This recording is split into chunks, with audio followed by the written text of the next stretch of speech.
Hello everyone, this is Hollondon with HollondonSCO, and I'm at the SCO HQ, and I'm going to do my first box open. And before I start out, I'd like to say that I'd like to dedicate this to a real good friend of mine. This is going to be probably my favourite video, so I wanted to save it for him. Moses Garcia. Thank you, bro. His screen name is Big Mo 25. And I wouldn't be here without him, or without any of you subscribers either. And I appreciate each and every one of you. And I subscribe to Moses Garcia, is his actual channel name, and he subscribes to me. And not only that, he's been a good dear friend for over 5 years. So this is for you, bro. So let's get started. I went ahead to liberty to take the parts out of the box for the sake of time here. So when you buy a crossbow, when you do a crossbow opening, just get the box out of the way here.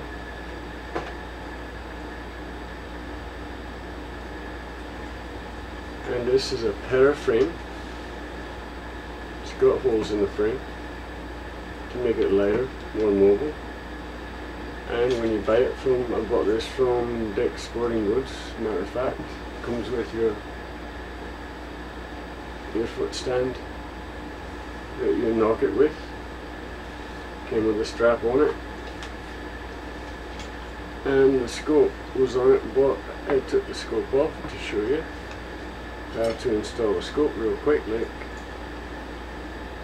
you just put the bottom rings on and fix them where you like them, and you take the top part, you take your actual scope and the top part of your rings, just upside down U, and you want to fix those right here like this.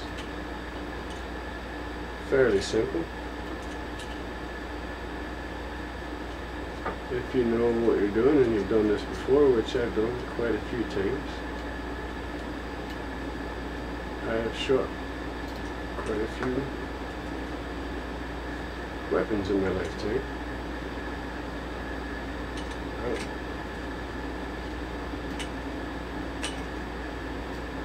Move that one up just a wee bit and line them up. And you just want to get them hand tight at first. Now on most scopes, you've got two adjustments, your windage and your elevation, and I'll get to those in a moment. I'm just doing something from an angle that I can't really see. There we go. And I've got them hand tight for the most part. The reason you want to only get them hand tight is because your scope can move on you this way. I prefer my scope a bit up, that way it's not sticking me in the eyeball when I'm taking my aim. This is, like I said, a para frame, 175 pound pullback weight, 300 FPS, feet per second, 250 to 300, which is absolutely amazing for this size. Now, this is also a reticuled, so reflex type scope. So you've got your reticules green and red, and the top knob on the scope is your elevation. The side is your windage adjustment. Just think top, high, elevation, wind goes side to side, windage. This knob over here, which some scopes have, some do not, contains a battery inside it, and it adjusts the luminosity of your reticule, red or green. There are 5 different luminosities for each, which I love on this thing. So after you get them hand tight, you just want to, I'll go ahead and turn it on so I can see. Turn on red or green. I like green. There we go. And if you know what you're doing, you can be rather quick with this. There we go. Straightened up. Nice and straight. When you tighten them down in the manner that you would, like diagonally, like you would your lug nuts on the wheel of an auto. That way you don't have an uneven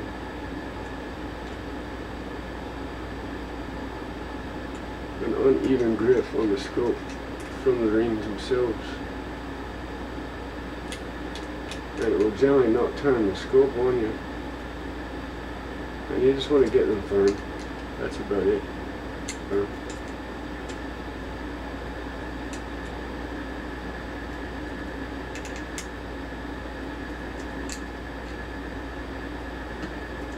Generally the scope is the last thing you want to put on it, but the reason being is when you flip the bow over to put your quiver on and other accessories, that you're not resting the top on your scope. And a lot of these lens caps always have. You just snap down, you don't lose them, they stay on, no harm, no foul. There's your foregrip right here. Stock, but nice grip. Light, very lightweight because it is paraframe with the holes in it, which does not give up any sturdiness of the gun itself. The structure is made in such a way where it is just as sturdy as anything else. And I'll show you another example of paraframe items. And in the box also, along with the tools you see here, this would be your caulking device. Now it came pre-strung, and so what I do is I get a red Sharpie and I make a bright red circle all the way around the line right here on each side. Right here, that way I know that it's centered. And if it gets off centered, this is what you actually would put your line on with. And if you're out in the field or wherever you may be and it's not centered, you can readjust it with this. So always carry this with you, and always this to cock your bow back. And also we've got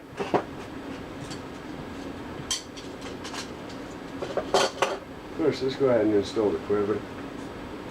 It's not really all that hard to do. We've got a male end and a female end.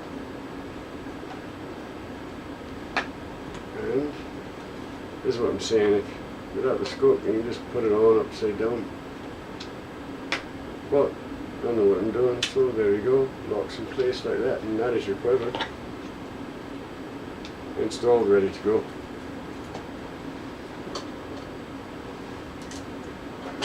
Now, ladies and gents, we've got, it came with 4 bolts or arrows, doesn't matter what you call them, there's no right or wrong. And they come with what they call practice tapes. And they're also good for sighting in your scope, because when you shoot the target, and to install one, I'll go ahead and install one here, you just screw it in. That's all you do.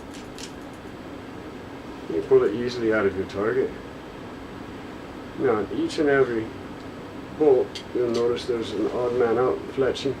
This fletching is yellow, orange, orange. That lets you know that the yellow fletching goes down. That way it properly knocks every time when you draw it back. But we'll just slide it in here like this to let you know what it kind of looks like. Except you have your string, and when you do pull it back and you knock a bolt, right here on the side, it's a little black switch on both sides. It's symmetrical. Same switch. And that's your safety. It automatically goes into safety mode when you do knock a bolt. So you can't fire it until you take the safety off. Now, when you go out and about, you put your arrows in the quiver like so.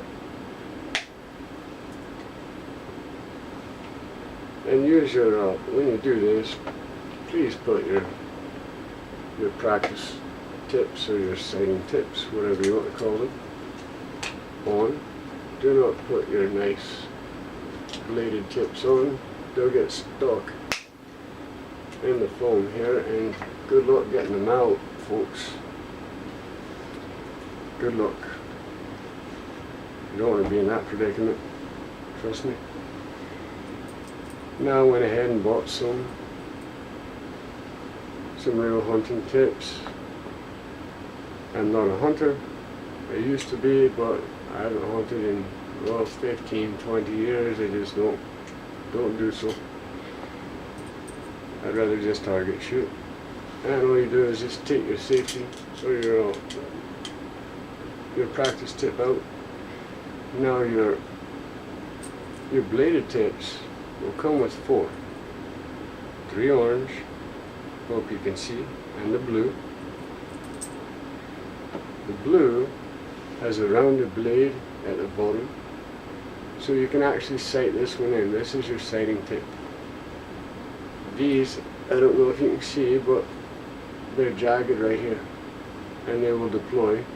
And when they're spinning, they'll deploy, and if that goes into your target, good luck getting that one out as well.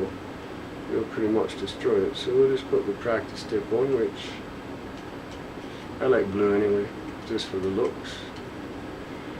And I will have a shooting video when I have my camera crew, CC Elite Trooper, and my lighting and sound, C Elite Troopers 2, with me. We'll do that hopefully sometime this weekend.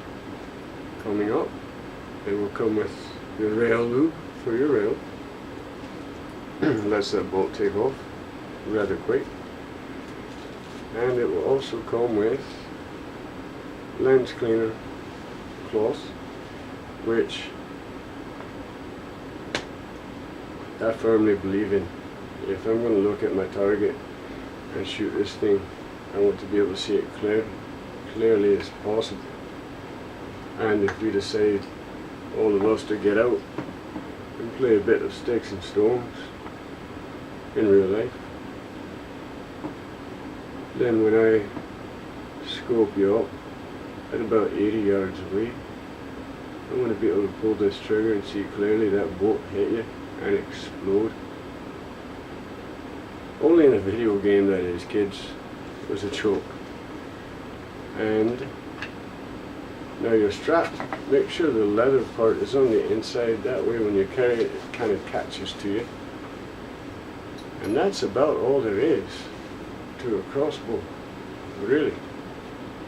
And they're nice, they're easy to use, they're silent. You pull the trigger, there's no boom.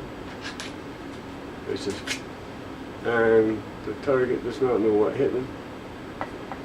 Now this is a paraframe throwing tomahawk, and they're very light, trust me, and they're not for chopping down cherry trees. They're very sharp on both ends, and I've got a couple more of these.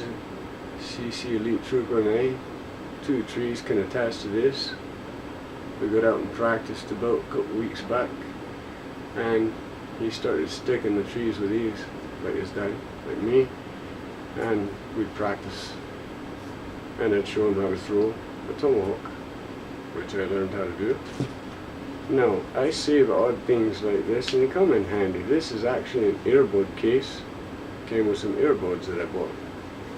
Well, guess what?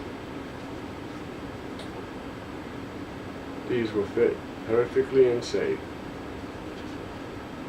Your good razor tips all fit right inside a nice, friendly little group of sardines.